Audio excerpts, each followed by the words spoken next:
Today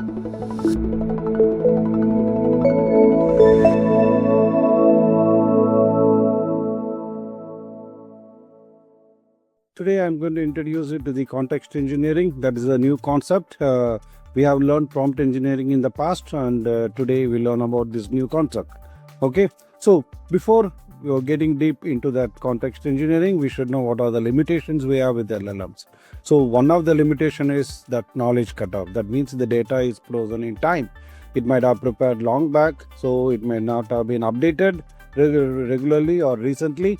So it will generate the response based on the past data. And it has a short-term memory loss because it cannot hold the context for a longer time. There are some limitations, right? So it cannot hold the context, right? So that is what we call short-term memory loss.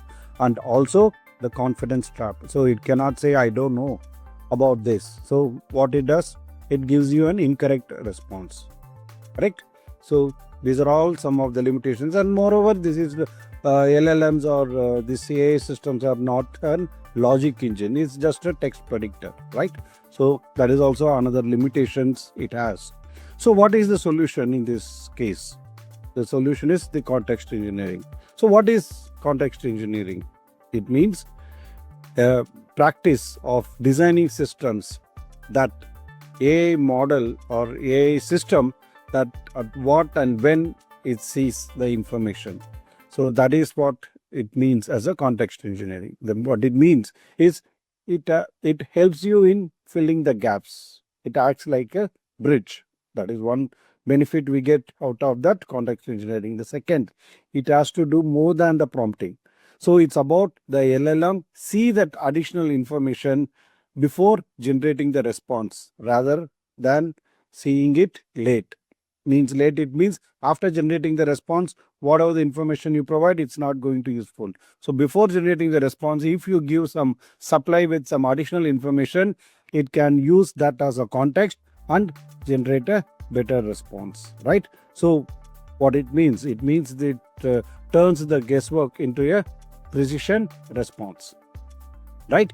So the accurate response will be delivered to you by providing this additional context information to the AI system, correct? So that is what is context engineering, what it means and when, how we can give that. For example, let's say we are developing a web application, and as part of it, I have an input HTML element to get the customer ID or the customer name from the database, right?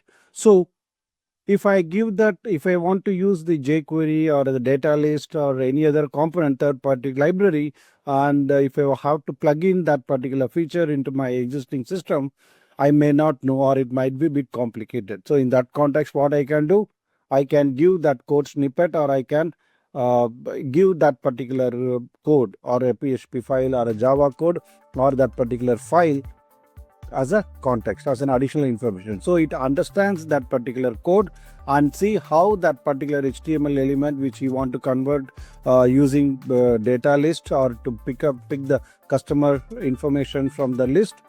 So it can understand and regenerate the code accordingly for that particular language and that particular context, and it can generate a better code.